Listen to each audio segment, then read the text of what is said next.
Welcome to the Ed Mylett Show. I have been looking forward to doing this program for a long time, ever since I've read this book. And I could do a big introduction for this man, but I thought I'd read what Kobe Bryant said about him. And so this is the gentleman sitting to my right. Tim Grover knows more than anyone about the mental side of sports. And I would amend that and just tell you life, business, success overall.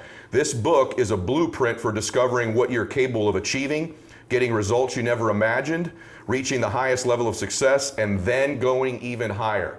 And so that is Tim Grover, the author of this incredible book that we're going to talk about today, Relentless. Tim, thanks for being here, brother. Thank you, partner. Appreciate you. Thank you. So good to have you here.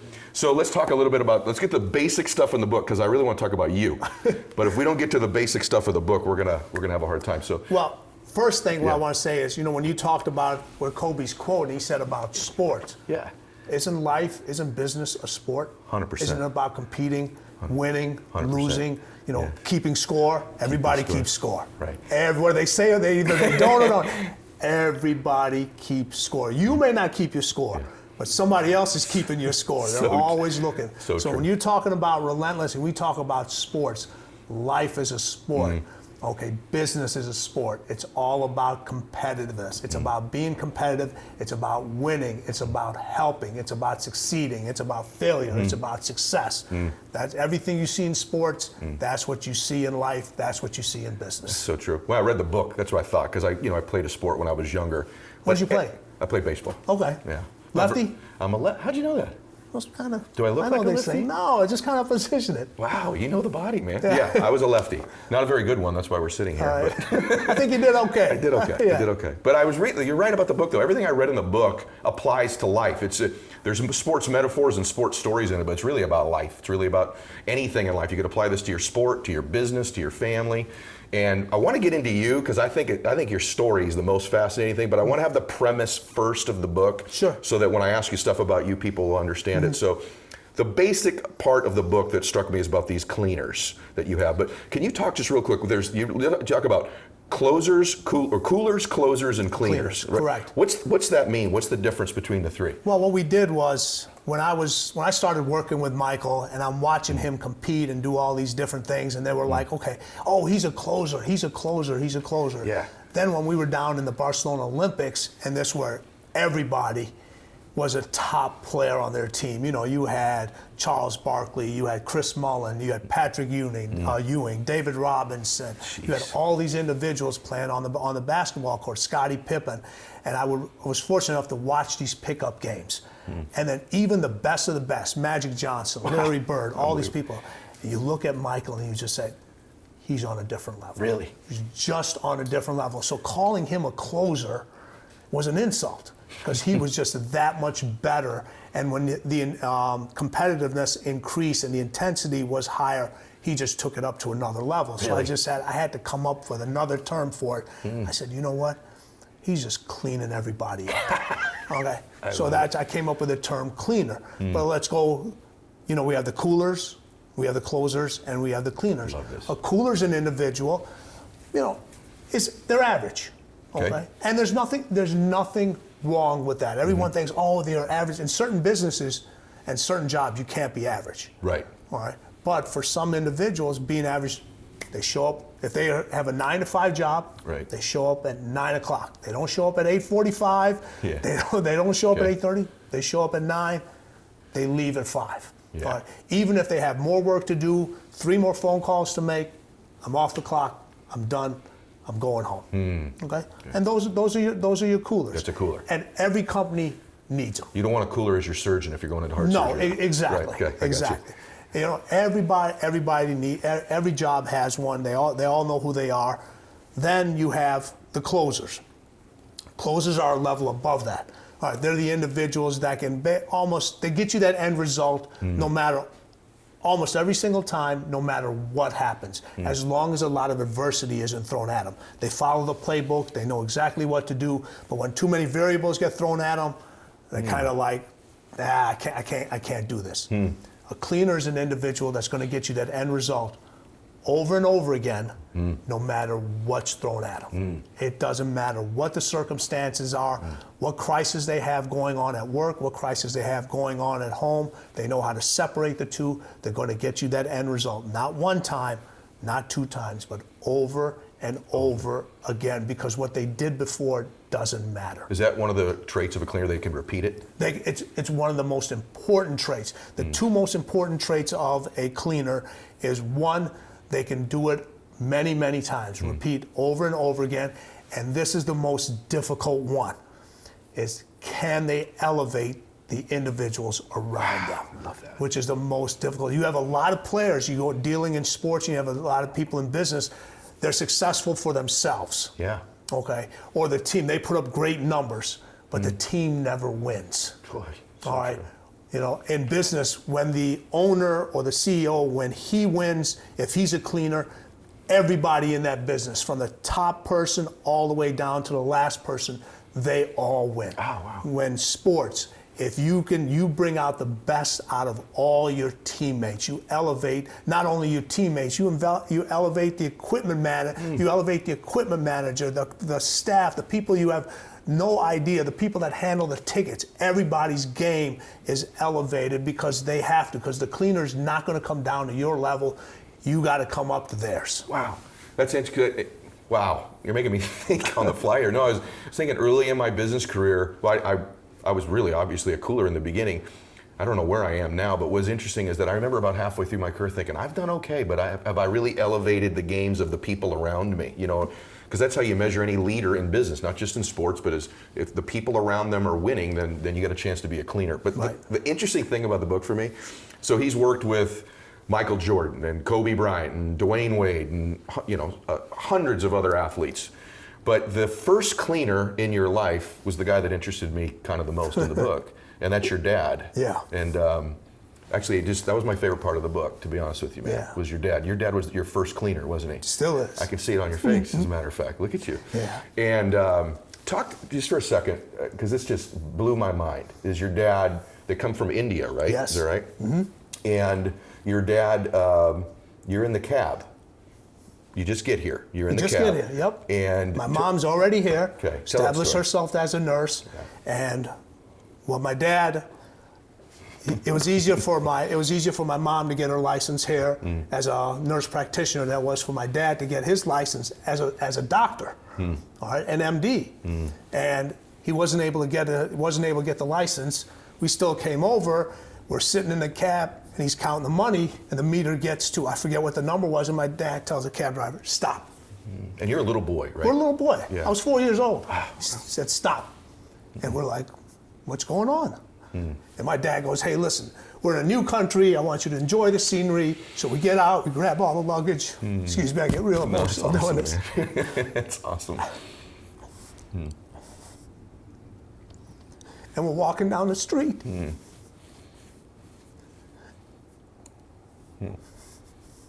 That's awesome, brother.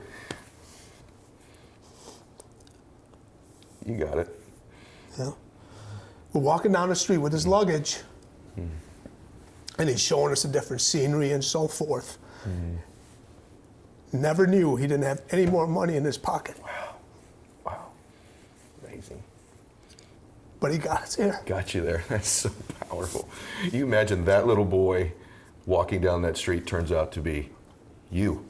Isn't that amazing? Yeah, Your it is. dad sowing those seeds into you. Yeah. That's I read that story in the book, man, and I was doing what you were doing. So I'm on an airplane reading the book, and the guy next to me asked me, are you okay? And I said, yeah, I'm okay, but I was picturing you, because I'd seen you in interviews, this little boy walking down the street and his dad having to do that and having the ability to protect you from knowing what was actually really going on then. And there's moments like that define you, as long as you remember them. They can define you both ways. You can look at it and say, you know what?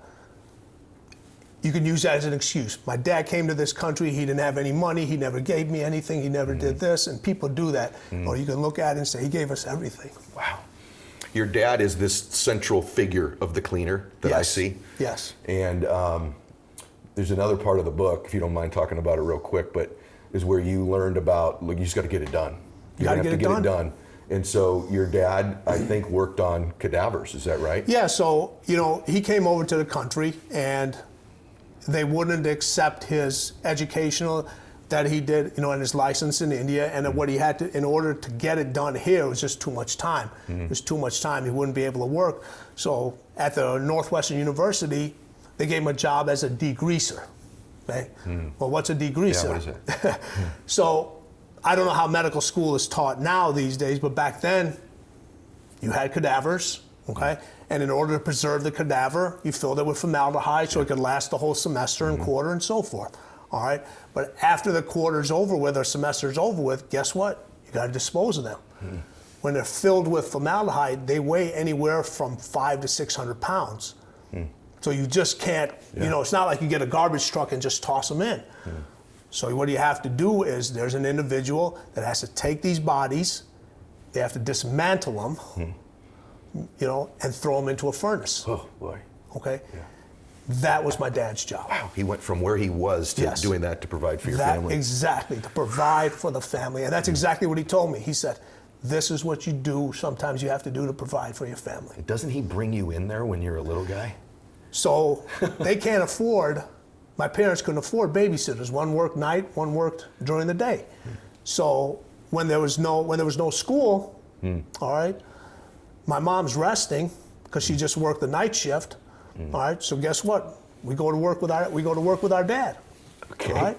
We go to work with our dad. And, and my dad's in the thing. He's, he can't let the kids run around. My dad's in the thing. We're in the gear and everything. He hands us a saw. He goes, this is what I do. Hands you a saw? Yeah.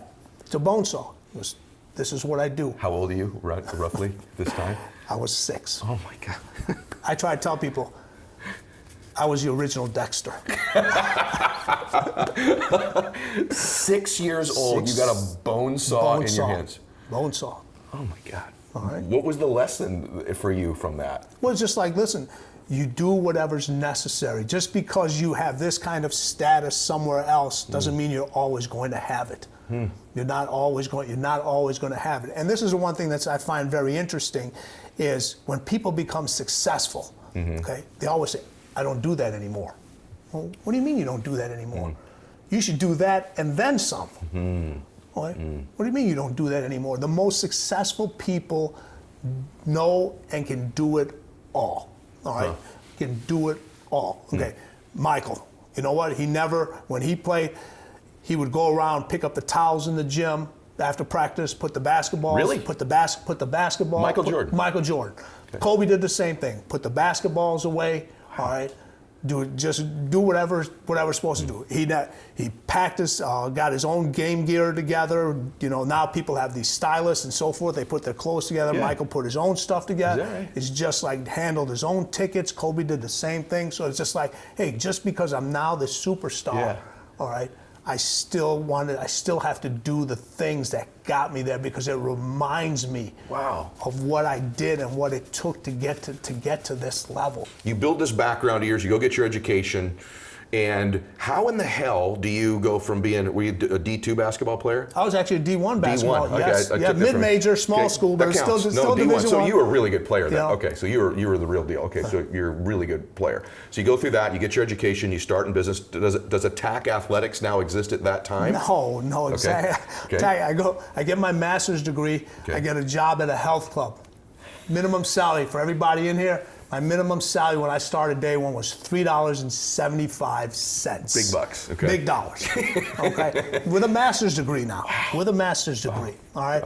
But what I was fortunate enough to understand is like, okay, even though I have the education and it's up in here, I haven't really learned or mastered my craft on how to apply it. Wow. Okay. So, get a job in a health club. Start training people in a health club. Everybody from women, children, overweight, whatever they needed. learned, made mistakes, figured things out, got my craft, got really, really, really honed in on understanding how the body moves, how to get results here, how to do this. But then I was like, I'm only using 10% of what I learned. Because, people come in, what do they work on? I want to lose weight. Right. Yeah, that's that's the first thing. I got too much around the midsection. I want to lose weight. I got my thighs are too big. Whatever it is. So okay, all right. Here's a program. This is what you do. This is what goes on. Right. Here it is. But I had so much knowledge in there. I was like, how can I do this? I want to apply it with athletes and so forth. So I kind of started a little training program. Working with the kids and so forth, just making sure I knew what I was doing. And then I saw an article in the paper said how Michael Jordan was tired of taking the physical abuse from the Detroit Pistons, and he wanted to get stronger. Okay. So I reached out. The bad boys, they were beating him up back in the day. Yes. Yep. So I reached out to the team physician, who was Dr. John Heffern at the time, and the athletic trainer, who was Mark Feil. And I reached out to them. I said, hey, this is my background. This is what I do. And fortunate enough, I was able to make contact with them. They brought me in, and this process lasted for almost 6 months. They drilled me on questions and made sure I wasn't somebody that was just BSing them. Made sure I knew exactly what I was talking about. And they said, you know what, you might be a good fit. So they made an arrangement for me to meet Michael. I met Michael at his house. We went through this whole discussion thing, and Michael said, I'll give you 30 days. 30 days turned into 15 years. Oh my God. Wow. So you got this other career. How many guys have the guts to even make the phone call to them? I mean, was this like a dream you had? I want to get with professional athletes. I always told people when they said, when I got my degree, my bachelor's degree, back then it was PE/kinesiology. Okay. So everyone, PE is, you're going to be a gym teacher. No, I'm going to train professional athletes. Somebody else will be, you're going to be a gym teacher. No, I'm going to train professional athletes. So if you keep telling yourself something over and over again, all right, you start to believe it. But once you start to believe it, you got to figure out the path to make it happen.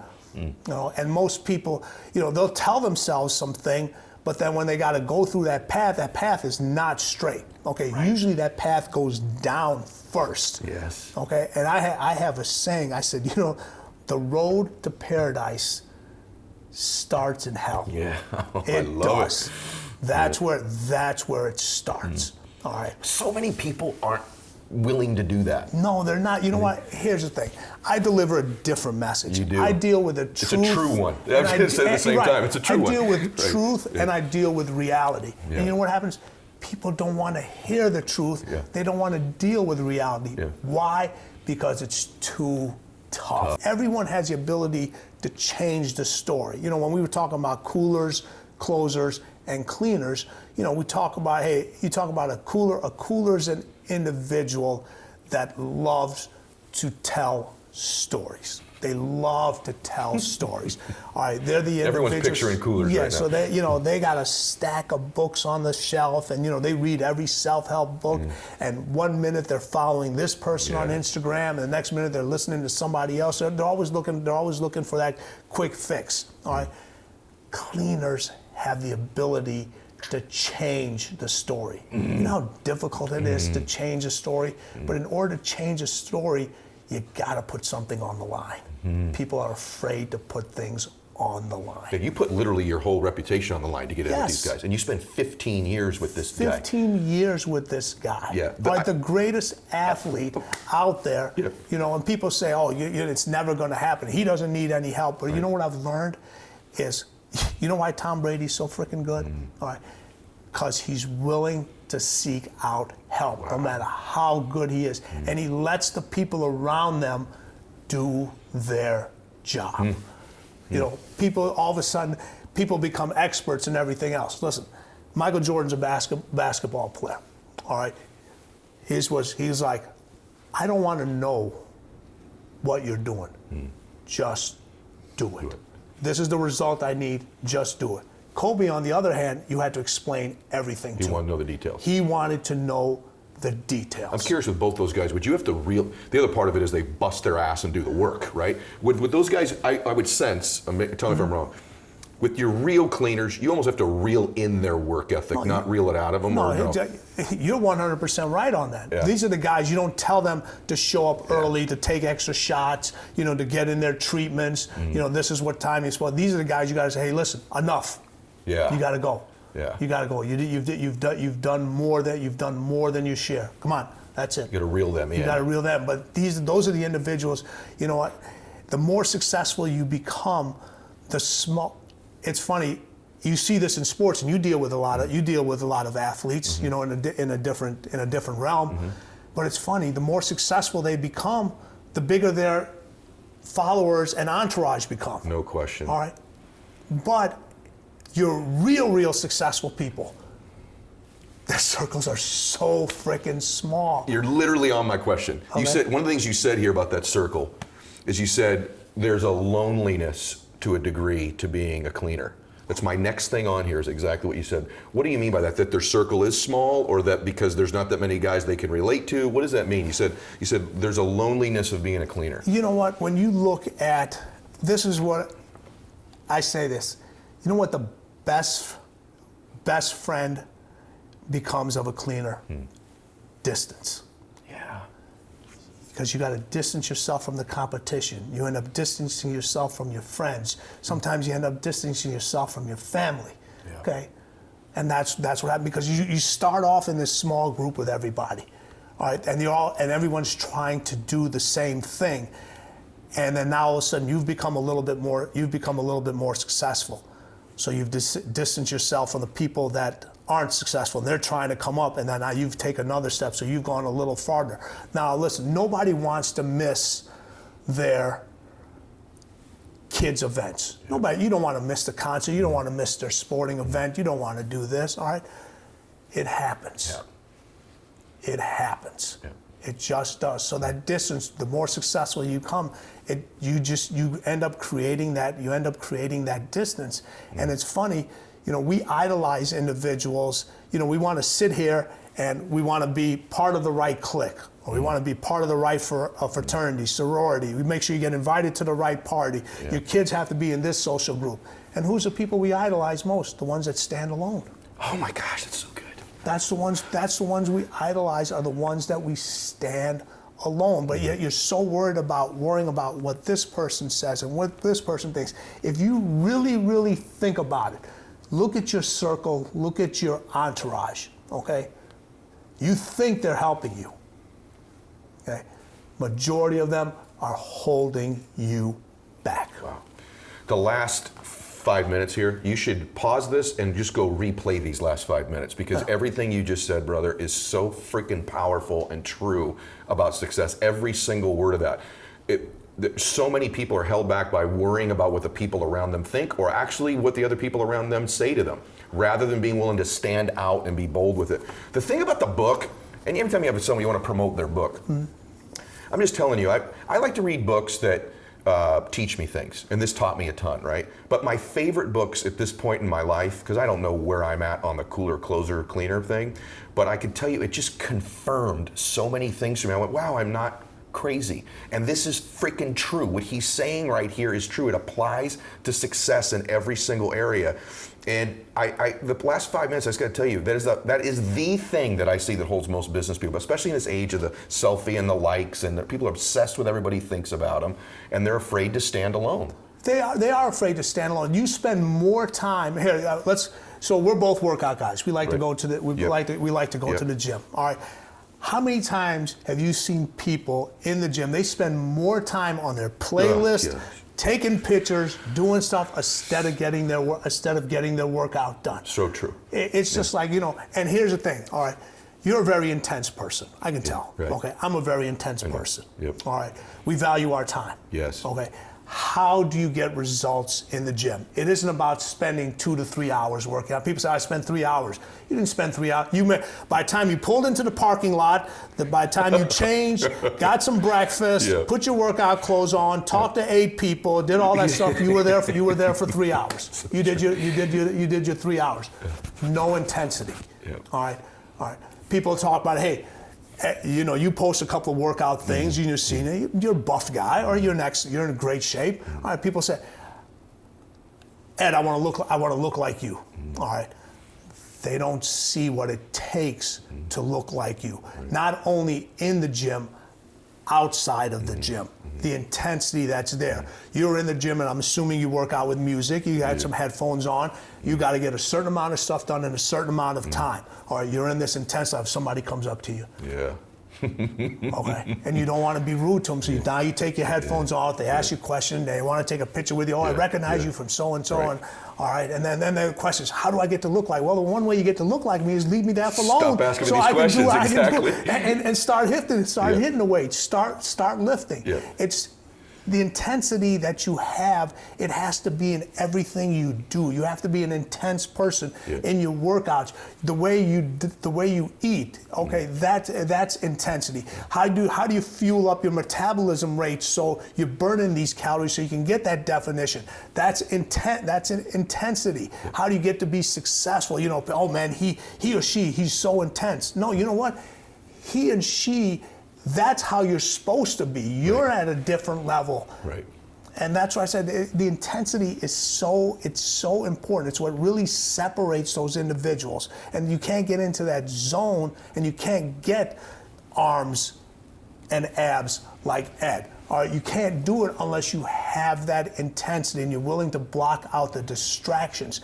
We have so much access now to information. Yep. It's literally at our fingertips. You know, everything. Okay. Why are more individuals doing less? You're right. Because they're easily distracted. Yeah. It's funny you say that because, by the way, totally true at the gym. One of the reasons we both wear headphones is to get bothered less when we're working out, right? I want to get in there and get my work done, right? And what you just said is really true. Winning in the world now is easier than ever. And the reason it's easier than ever is because it used to be about who had the information someone else didn't have. Now, except for something specialized like what you're doing with an athlete. Right. But for the most part, information's everywhere. Really, the separator now is work. The separator now is you busting your tail and getting distractions rid of you and getting focused on real work. Like, I really am not at the gym 3 hours. You're right, I'm there an hour. Right. And that hour, though, I'm working out. Or in business, and not just going to the office. I was at the gym the other day, this guy goes, hey, half the battle's showing up. I'm like, no, I don't know who the frick told you that, but half the battle is not showing up. No. It's like none of the battle. The battle is actually, now that we're here, who's going to get these weights lifted? Right. Who's going to move their body? When we go have lunch together, which of us going to be disciplined with what we put in our pie hole and which of us isn't, right? Like, and that's the difference for you in business. It's the stuff in this book, man. It is the work part of it. It's the ugly. It's the hell. It is, listen, it is all about ugly. You know, I try to tell people, it's funny, you know what? People don't hire me to deliver expected results. They hire me to deliver the unexpected. Yeah. Well, that's it. So when you're that elite at what you do in your company, expected results? What do I got? Why am I paying you your fee for this? You got to deliver something unexpected. Unexpected, yeah. Okay. I love that. That's what I'm hiring. That's what I'm hiring for you for. Yeah. All right. Michael always used to tell me. He goes, listen. He goes, I don't pay you to train me. I pay you not to train anybody else. I love that. Okay. And that's a great leader, by the way. A great leader gets someone unexpected results in their life, not just the things they expect. And along those lines about the work, I'm going to start giving you stuff you've said. Go ahead. Don't worry about it. I love this stuff. You said you don't even have to love the hard work. You got to love the result. So I think it's a fallacy that everybody thinks that the guys just love the work. Some love the work, but you don't love it all the time, right? You don't love. Listen, I can ask anybody in this room right now, anybody who's filming this, anybody that's watching this, can you honestly say you love 100% about everything that you do about your job? No. He says so. Yeah. So no. There's certain things that you absolutely love, and there's other things that you can deal without. But you gotta crave that end result so intensely that the work becomes irrelevant. Let's talk about that. Stay on that. That was one of my questions. So I'm a leader. I'm a business, and I got my coolers and my closers, but I do want to develop some cleaners. From a business standpoint, is it just your example, or are there things as a business person you can do to develop cleaners in your business? No, you have to always develop them. But see, it's funny. A person that wants to be a cleaner, they kind of show themselves. I agree. Okay, they kind of show. They're not the ones hiding. They're not the ones constantly celebrating. Yep. They're the ones that, you know, they're the ones that show up early. They're the ones that leave. They're the ones that leave late. But it's not just about. You get people that say, "Oh, listen, I gotta, you don't have to work harder. You gotta work smarter. No, Right. you gotta work harder and you gotta work smarter. You gotta do both of them. It's not a substitute. Yeah. You're not substituting one. So when you find those individuals, they're the ones that come in. They're not easily distracted. Yep. All right, they come in. They ask for more work. They're the ones you want to put. They're the ones that are asking for pressure situations. They're the ones that are not always, they're not the ones that are always celebrating. They're not worried about when you criticize them or when you give them feedback, they go, I got it, and they're going to improve themselves, and they constantly show that here's the end result. In your business, I'm assuming you guys have certain goals and certain sales and all this other people, and then when they get that, there's some kind of reward. It could be trips, it could be whatever it is. Companies do it all different. Guess what? When you lay those down, when you put down those, hey, we need you to reach these goals every single year, and we're going to take 10 of you to wherever. Hawaii. Okay, Hawaii. Whatever. We're going to take 10. You as an individual say, you know what? I might as well book these 8 tickets already because I know these are going to be there. Yeah, that's exactly right. Yeah. The repeating thing was interesting to me because I always say all the time, my will to win isn't for sale. Yeah. And I watch that. Guys, their will's bought by failure. They fail enough times, you can buy them out. Yeah. But the other one's true. The enough winning, you can usually buy most people's win. They don't want to go through that thicker wall that you talked about earlier. And you said something about these people identify themselves, right? Mm-hmm. They're freaks. They got some freaky desire level. But you also said the cleaners have a dark side. What does that mean? How do cleaners have a dark side? Everyone has a dark side. Everybody has a dark side. All right, we've all been through something. All right, and it's how you handle that situation determines what kind of individual you're going to become. You have individuals that make excuses all the time. I came from a broken home. I didn't have this. I didn't have that. And you got other individuals that take that, hey, my mom raised me or my dad raised me, and they take that as motivation, as power to say, watch me. Yeah. I'm going to show you. Okay, I'm not going to let that hold me back. It's not an excuse. That's your dark side. Let's cut all the bullshit. You're very successful at what you do. Thank you. You're extremely successful at what you do, and we're grateful to be a part. We're grateful to be a part of this. Thank you very so much. Grateful you're here. All right, but what happens is, the more successful you become, the less people care about your problems. Wow, that's so true. That's so true. Okay, yes. They don't care because right. They look at your house, they look at the money, they look at the car, and they're like, oh, he's got it all. They don't understand that you have the same issues that everybody else has, but people don't understand that because they think this is the cure-all for it all. It's not the cure-all for it. Right. It's not, and it's fun. The more successful you become, the less people you can talk to things about because they don't want to hear it. That's exactly They don't want to hear it. Yep. But it's funny, once you start hanging around people that have your same ideas, same goals, are same as successful, watch how the conversation changes. It's 100% true. You got to talk about this for a second because I read the book and I went, I hang around cleaners, and not all of them are wealthy, but I have a buddy who's one of my best friends and he's actually a pretty financially successful guy too, come to think of it, but he runs a transmission shop, right? Mm-hmm. He's not a professional NFL athlete. He's not a guy who's built a $8 billion business, but he's a cleaner. He's a cleaner as a businessman, as a father, as a friend. He's a cleaner. I love cleaners, right? But you had some fortuitous experiences. You got a chance, talk about masterminds, but you were in some conversations based on your who you worked with, but you were in some where you'd be sitting in the same room with a Gretzky and a Jordan and a Muhammad Ali or something at the same time. What's that like, sitting in a room full of real elite cleaners? And you know what? What they talk about. It's funny. They're always competing against each other, but the thing is, they all have the same thing in common, where they're never satisfied. All right, whatever they do, it's not good enough. When you talk, listen, Wayne Gray. Mm-hmm. You sit there. He could not tell you his top 10 scoring goals, but he could tell you the top 3 he missed. Gosh, that's true.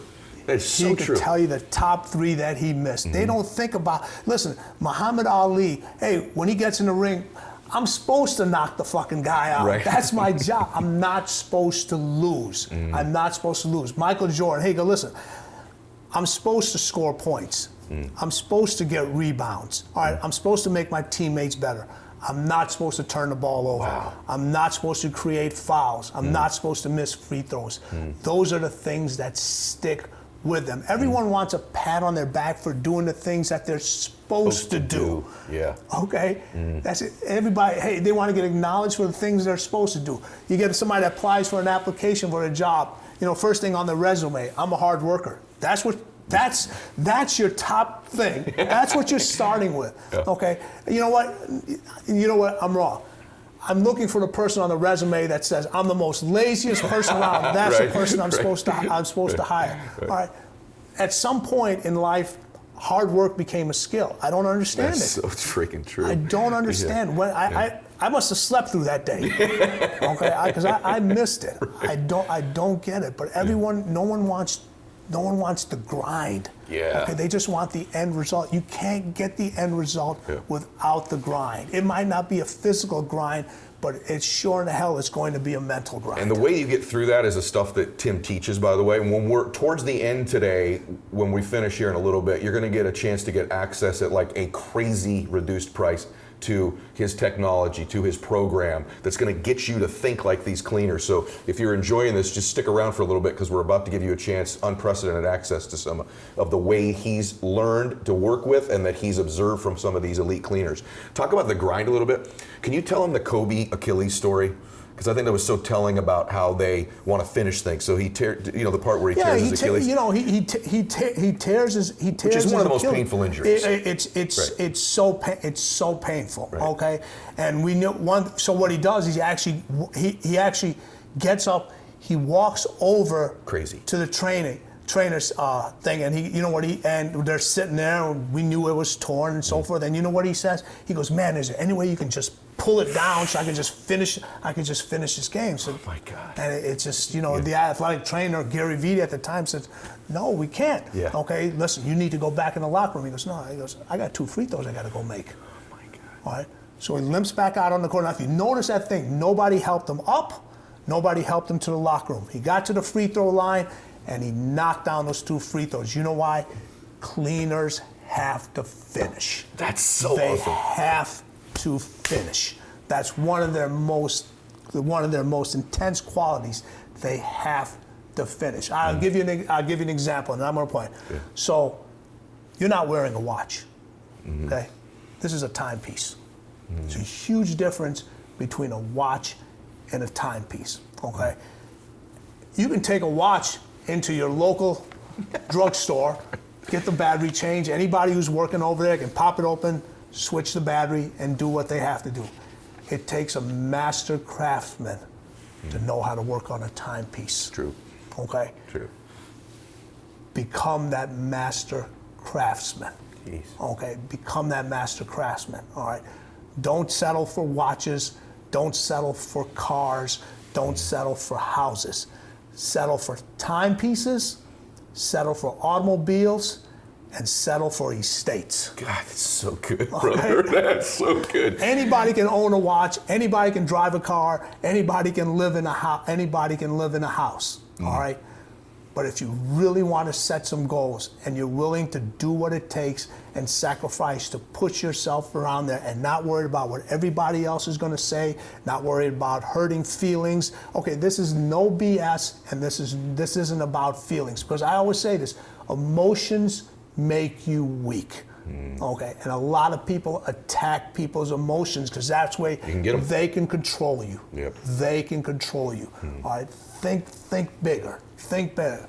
Don't think homes. Think estates. Don't think cars. Think automobiles. Don't think watches. Think timepieces. All right, because like what you said is the way it all starts with a thought.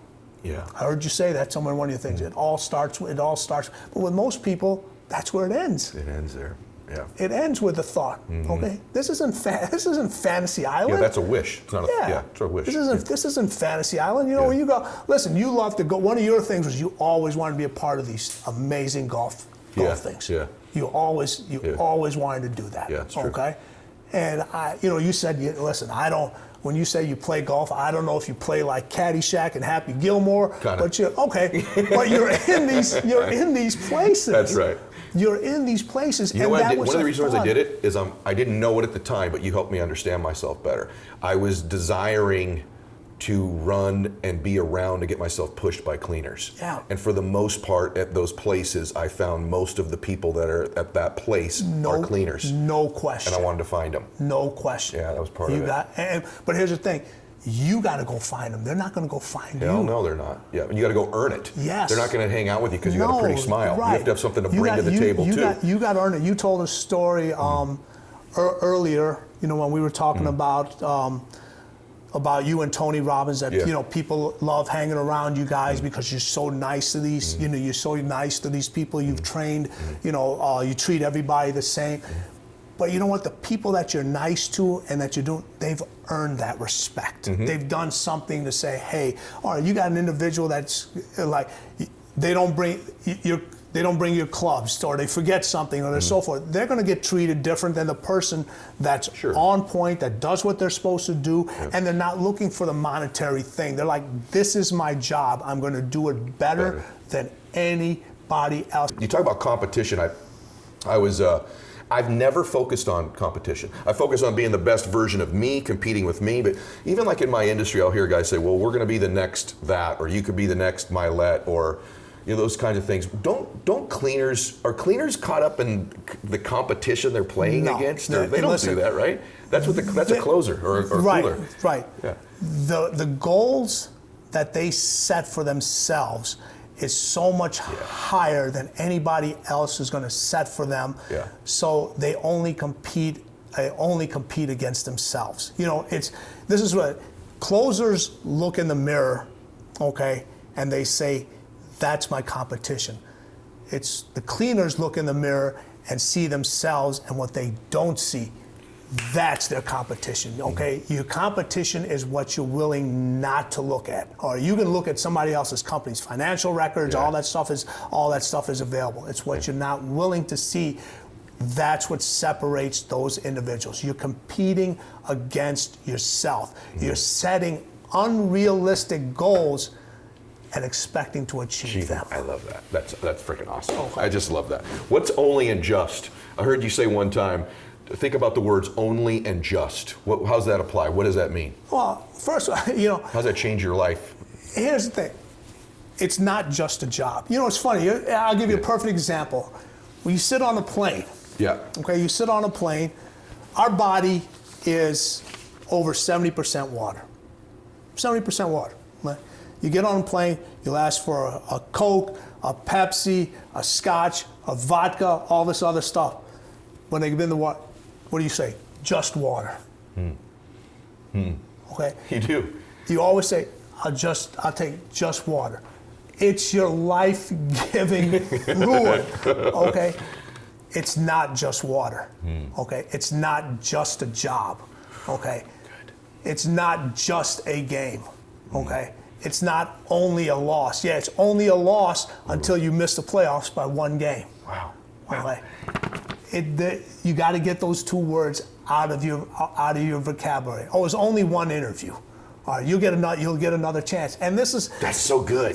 And you get this stuff with the kids now. All right, it's just you have these schools, and I bring this up all the time because a lot of individuals are watching this. They have kids. Our society is teaching individuals incorrectly in this stage.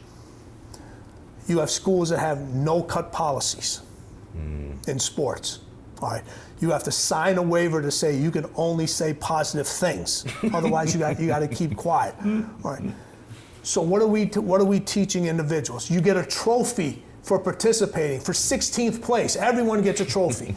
All right, and then you get the one mother who shows up and says, "Hey, my kid didn't get a trophy. Well, your kid was only here one time," and she's arguing with the coach. All right, we're going to give you a trophy. Winning and competing matters. It matters.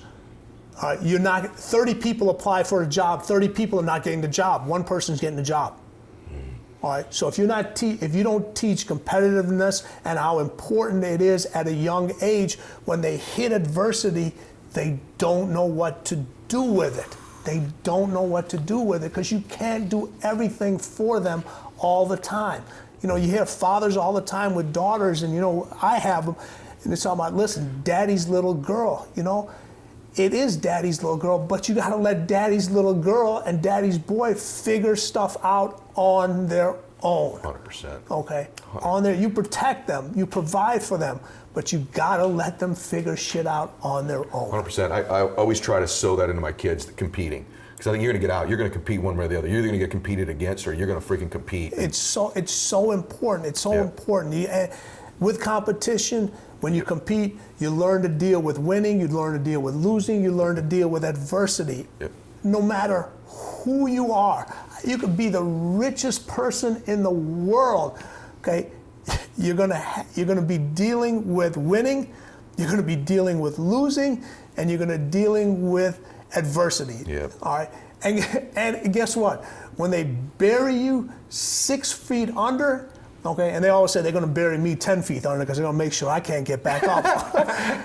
But somebody else is going to have to deal with winning, losing, adversity. It never ends. It never ends. Yeah, and if you think it's going to end, you're crazy. One of the things I told Tim before the interview, this Relentless and his Relentless program as well, I was telling him before the interview on this topic there's so many of you that have children that are at that teenage years and they're thinking about their sport or college or the rest of their life. I so strongly believe the sooner in life someone begins to learn to think like this, the easier it is to develop those habits. And so at the end when we promote this, or even Tim's book and his program, really encourage you to get your children at the right age involved in this and learning to think like this earlier in life. Their lives will be so much better earlier if they learn to think this way as opposed to the way the world's teaching them to think right now. So I want to make sure that I've told you that. In just a few minutes, we're going to tell you how you can get access to his program I keep saying it, but we're getting too soft. Everyone talks about, nobody moves anymore. We're getting unhealthy. We have access to some of the healthiest foods, all the diets out there, all the knowledge. There's more gyms opening now than ever before, and why is the obesity rate going up? You have the knowledge. You know, hey, if I eat this, this is what's going to happen. If I eat this, this is not going to. But people want to make excuses. I got a slow metabolism rate. I'm big boned and all that. No, you're eating too much. All right, let's stop making excuses. All right, there are people out there that do have those conditions. Sure. Okay, we overcomplicate things. Move more, eat less equals weight loss. There you go. Yeah, and I'm pretty sure most people's bones aren't much bigger than other people's bones. They're not. That's just yeah. They're you know not. what I mean? Yeah. That's what these people say. That's completely nonsense. Yeah. Well, your bones are not bigger than my bones. Yeah, but it's an excuse. They've heard that. They've heard that somewhere. Yeah, I can't lose the weight because of that. It's the same thing. When you're competing at something, it's not. Why was Michael and Kobe who they were? Tom Brady, Dwyane Wade, Wayne Gretzky, Muhammad Ali, Floyd Mayweather, all these guys. Not because of their physical gifts. Yes, that had a lot to do with it. It's up in here. Yeah. It's up in here, and we can all listen. We're not going to learn to fight like Floyd. We're not going to learn to play basketball like Michael. We're not going to be able to do these things, but you can all think that way in whatever you're doing. You can all take that action. You can be that cleaner in whatever you want to do. It starts and ends up here. All right, it's time to recharge this and reboot this. Is there a difference at all? I'm just curious because you work with both of them. Just a sports thing. You indulge me. What is the difference between Kobe and Jordan? Was there a difference in the two? Because there's tons of similarities. Is there a difference in the two? I always say this. Kobe worked out harder. Michael worked out smarter. Is that right? Yes. They both were extremely hard, but Michael was always smart. Kobe was. It was this constant push, and we had to kind of, even when you reeled them in, okay, you'd get a call at 3 a.m. in the morning. They said, "What are you doing?" It's 3 a.m. I'm sleeping. That's what you should be doing. Right. Let's go back to the gym. Really? All right. And I'm like, no, it's really not a good idea. Well, here's the thing. even if I tell him it's not a good idea, I still got to go to the gym because he's going to show up at the gym. No kidding. Yeah. He's a freak. He's going to show up at the gym. Were they the two hardest workers? Yes. You know, your most successful individuals are. Yeah. It doesn't happen by accident. Right. It doesn't. You listen. There's a lot of talented people that succeed at nothing. Mm-hmm. At absolutely nothing. Now, when you have that individual that's talented, you have that individual that knows how to work hard. Mm-hmm. All right, and they have the intelligence. Mm-hmm. Okay, and this is key. This is key because this is what's missing now with individuals. All right, you have the talent, you have the intelligence. All right, you know how to compete. You don't have the resiliency. The resiliency. You don't have that. When failure comes kicking your ass. Yeah. All right, you crumble and you fold. Yeah. All right, yeah. You crumble. You gotta have that resiliency over and over again. But at some point, that resiliency has got to turn into something. All right, you know, people talk about all the time, oh, you build so much character from losing and, you know, from failure and all that. Listen, at this point in my life, I got enough fucking character. I've had enough losing. Yeah, me too. I got enough character. Yeah. Yeah. All right. I've learned more from my wins. I just don't even think it's true. You always learn more from your wins. You always learn more from your wins. Yeah. You're cool. See, here's the thing. You cannot say this. All right.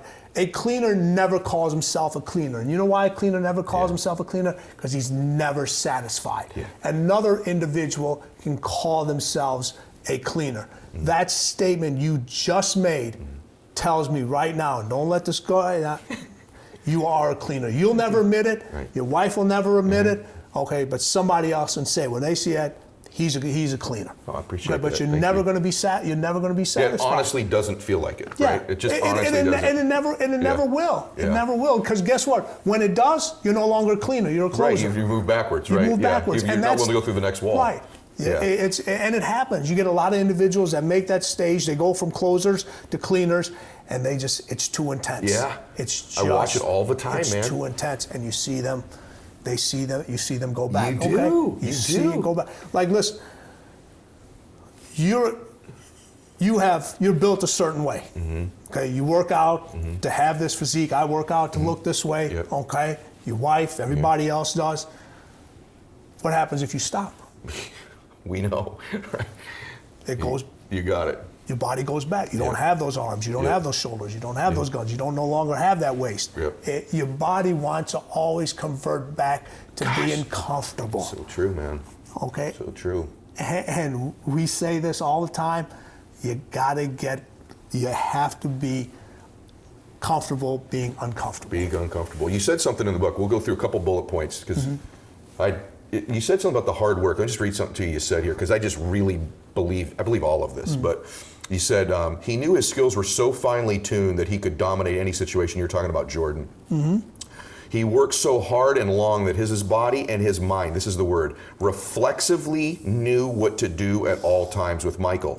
Everything became automatic. He repeated those same movements over and over until he didn't have to think about anything. He only had to let those instincts take over. So what I see in like professional business people is the more they've repeated these, whether it's their phone call or their script or their close over and over, when pressure hits, they can act reflexively. Right? And their instincts take over. Yes. And your average person has not put in that background work, and so when pressure hits, they flinch, they miss, they stutter, they stammer. It's not reflexive to them, right? Correct. So one of the big differences is their ability to get to it's an automatic reflexive process through the work, right? Yes, you know what? Your greatest athletes, all right, your greatest business people, all right, your most successful individuals in whatever they do, I'm talking about teachers or whatever, okay? You know what to them thinking is? Thinking's a distraction. Wow. Thinking is a distraction. They're so finely tuned. Everything is no longer a reaction. It's a reflex. Gosh. All right? So when they're actually thinking about something, they're actually not on their game. You're right. You're right. Okay. Yeah. They're not on their game. Yeah. If you have to think about this movement, you got to think about this. You got to think about what you do. No, when something happens, it's like. But in order to get that state, you know how many years and years of preparation it takes not to be able to think. And you hear this about all the time in athletes or kids. Just go up to the plate. Don't think. Just swing the bat. Right. Okay, just shoot the ball. Yeah. No, it doesn't work like that. That's years. That only and works if you've had years. the 25,000 hours of the work in, right? Exactly. Right. For those of you that getting into a business or you're in a business, you're already good. You can't work enough. You can't get so good at your craft. The more and more reps you do, the more reflexive something becomes under pressure, and the more you train people over and over and over again, so that when they're under pressure, they react reflexively too. That's how you build a team, right? Yeah, it's just like, all right, I'm gonna give a little example here. I don't know how long we've been going for. Everyone's driven in a car. Okay, you got a passenger next. Passenger next to you. So let's say you're driving. Okay, and you have a family member sitting next to you. All right, and all of a sudden you hit the brakes. What's the first thing you do? You reach over and protect the person next to you. Yeah. You don't think about it. Boom.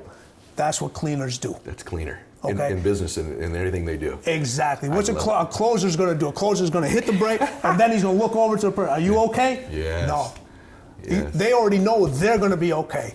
I got to make sure everybody else is okay. Oh, that's awesome. I got to take care of that person. How good was that? That was good. So. All right, couple things real quick. I just want to go through these last few things. You said you're a cleaner when you get into the zone, you shut out everything else, and you can control the uncontrollable. And you told the story about Jordan and Derek Martin. You know that story? Can you tell that real quick? The zone is about clarity. That's the one thing. It's about clarity. It's about being able to block all the distractions out. So we're in Vancouver, and Vancouver no longer has an NBA franchise, and Michael's a little tired, and Derek and we're down. I think the Bulls are down like 12 or 18 points or something like that with not that much time left. And Derek Martin starts to talk trash to Michael, and all of a sudden you could just see Michael just look at him, and he said, "Let a sleeping dog lie." And then literally in the next minute and a half, Michael just goes on this tear and scores like 18 points. They end up winning the game, and it's over with. And Derek Martin literally got cut the next day. Is that right? Yeah, he got cut. He got waived from the team the next day. A cleaner doesn't need any more fuel from the outside. They don't need any more fuel. All right. And then what happens is, first of all, they talk so much trash to themselves. To motivate themselves. They don't need somebody else to pour. It's like when you do a barbecue. Okay, you put lighter fluid, you get a certain amount of flame. You put gasoline on it, you're gonna get a much bigger flame. All right, so now you got an individual, Michael, whose flame is already lit. All right, and then you got somebody else that comes in and pours gasoline on it. What are you going to? The end result is not going to be good for the competition. For the other guy. Yes, you said that. You said the other thing along those lines. You said cleaners make decisions, not suggestions. And then you talked about Kobe giving out numbers. That's awesome. You know what? Everybody wants to. People love to make suggestions. You know why they love to make suggestions? Because if you make a decision, you got to answer the hard questions. Nobody wants to answer the hard questions. It's easy. Oh, it's just a suggestion, and it's easy to pawn it off on somebody. What it is. It's easy to pawn it off on somebody else. You know, Kobe said, "Hey, there's two examples of this. One, I'll start. You guys are going to be way too young but there was a boxer named Michael Spinks way back in the day. He was a heavyweight champion. Fought Mike Tyson. Fought Mike Tyson, and they asked him. This was on an interview. I think it was on one of the late night TV shows. I said, "Michael, what do you do for a living?" His answer: "I knock motherfuckers out." That's what I do for a living. Okay, that's what he does. Kobe, what do you do for a living? I give people numbers. Numbers? Yeah. I gave that team 81. I gave him 50. I gave him 62. I gave this person 45. I love that. People are hey, he doesn't pass the ball. That's not my job. My job is to score. Give out numbers. Is to give out numbers. If I wanted to get assists, I could do that. That's not my main thing. I give out numbers. I love that. And you said also that these guys, I just love that. Along those same lines, you said cleaners would rather be feared than liked. We worry too much about being liked, about what everybody else thinks about us. And now this is about, I'm talking about being competitive. I'm talking about in competition. You walk into a place and you got that little fear factor going on. It makes everybody nervous. You go into a business office and you're repping a product, all right? Whether you're selling insurance, whatever it may be, all right?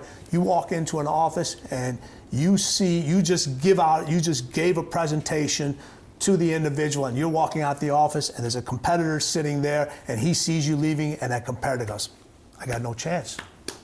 They got a better product, they're more well prepared.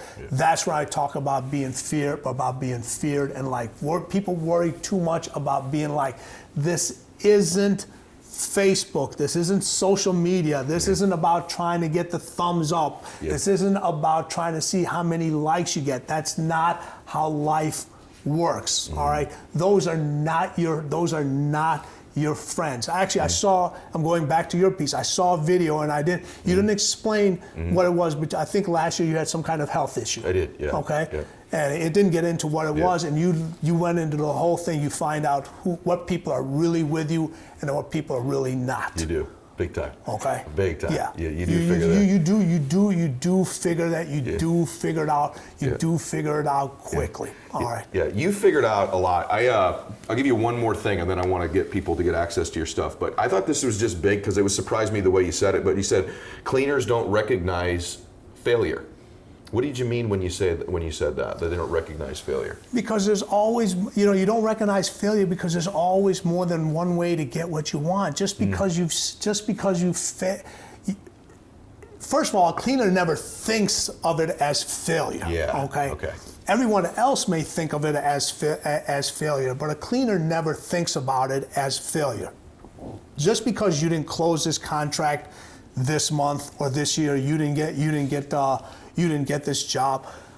What can I do to make sure this doesn't happen again? How can I make myself better? If I make myself better, I will make myself more valuable to this individual where they can no longer say no. When I talk about when you're in a job situation and you're in a field of selling or whatever it may be, I always say this: the word no, all that means is the start of a different conversation. A different way to get there. Different way to get there. Yeah. You can get that end result. Even when you call up and you say, listen, I'm not interested in your product at this moment. You have to remember that. You go in next time, you can't go in. Now, when you go in and you think of it as when a person walks out, they think, man, I'm not going back to that person. The other individual that goes in that didn't get that deal, they've studied the surroundings, okay? They look at the person's desk. They see what kind of clothes he or she was wearing. They look to see if they have kids. They look to see what kind of coffee they were drinking or, what else is going on. So when they go back in, they said, what do I need to do this time? Yeah. All right, so they'll walk in with something that it could be the simplest thing, okay? You walk into a meeting, hey, I stopped off to get a cup of coffee. Yeah. I know now all of a sudden, this person actually took a time. I noticed a picture of your kid, your son was in a baseball uniform. How's he doing? And people say, you know what? This person is actually taking an interest. You're right. In me, that they're not just here to sell. They're here to sell the product, and they remember those little things. 100% right. And the big thing you said is most people just stop after one. They just stop after one. Imagine if you'd have stopped after the first time you were supposed to interview with the Bulls. We wouldn't be sitting here right now. Yeah, exactly. I mean, imagine that. I mean, you take it all the way back. Just like your life, brother, you're amazing. You don't ever talk about yourself, because you've always been you've been the guy who's been supporting these cleaners. But this whole time, you were raised by a cleaner. I get asked all the time. First off, to do this show in the first place, I asked all of you in social media land, who were the guests that you wanted? And I got 10 names. 5 kept coming up over and over again. This gentleman was on that list, and he's here to help you. And so because he's been here today, Tim, tell them a little bit about it. They can get access to your Relentless program. They go to timgrover.com, correct? Right, correct. And tell them a little bit about this program. Well, this program, it's me wherever you go, 24 hours, 7 days a week. Okay, so it's a video training program, virtual reality. on your phone, on your laptop, on your computer. There's over 50 videos, over 3.5 hours worth of content. I talk about stuff that other people don't want to talk about. All right, it's stuff that you need to hear. It may be not stuff you want to hear, but it's stuff that you need to hear. It's why you keep hitting the same roadblocks over and over again, why you're not succeeding, why you're having such a hard time letting go. You know, it's so easy. We all want to keep things in. All right, it's so easy to kind of hold on to stuff. An example: we all have clothes in a closet we're never going to wear again. No chance of fitting in it again. But you get individuals that don't want to throw out that suit because it's a one-name brand suit that they have. It's so hard to let go. We want to teach you how to let go of those fears, let go of those individuals that are holding you back, let you start thinking. Everyone tells you, listen, you got to compete, you got to work harder, But this program teaches you how to compete, how to work harder. I've done the homework for you, but you got to open your mind. You got to open your mind up to it. If you open up your mind to it, it will change your life. It's completely different than any other program out there. It's not a training program. It's not a physical training program. It's a mental training program. And because of your gratitude, your hospitality, for anybody who's watching this at any time, normally this program sells for $12.97. All right, if you use the code max out, if you use the code max out, you get it for $4.99. Oh wow! For $4.99. It's a great investment in yourself. If it's not an investment in yourself, get it for somebody else. All right, trust me. People talk about the glass half full, half empty. All right. If you like what's in the glass, add more to it. But most people don't like what's in their glass right now. This is your chance to pour it out, start all over again, and do something for yourself. The more you do for yourself, the more you can do for others. All right. Sometimes you have to be, in order to take care of others, you got to be a little selfish on yourself. Yep. You really do. All right, but again, this is not a rah-rah program. This isn't about giving high fives and getting hugs and it's gonna make you feel good. It's going to hit you in places that you haven't been hit before in a long time. All right, I will tell you, it's not for everybody, but it should be. It should be. And I get asked all the time, all the messages you all send me or email me about, how do I do this? How do I think through this? Which strategy should I change there? The overall answer I would give you after reading this and getting to know Tim now too, is you need to think like a cleaner. And if you were thinking like a cleaner, most of these things would answer themselves. And so I can't emphasize enough. You got to go to timgrover.com. And the purchase of the Relentless program, use the code name MAXOUT. You get a 60% discount. And this is something you're making an investment in yourself. So I want to say it again, timgrover.com, the Relentless program, and use the code MAXOUT. It's got my full endorsement. I'm telling you right now that if you were thinking more like a cleaner, most of these questions that you send me and ask me would be answering themselves for you in your life. And like Tim said earlier, make that investment in yourself. I was reading something about this guy. He won't say it about himself because it isn't about him. It's not about me. It is about you. But I also want you to know the caliber of person teaching this to you. And in your book, you actually said, when a cooler speaks, you have doubts, right? When a closer speaks, you listen. But when a cleaner speaks, you believe. And I believe. When I listen to him, I believe. In fact, I know from his background, I know from his experience, I know from people that know both he and I that fully endorse him. So he won't say these things about himself. I'm going to tell you this.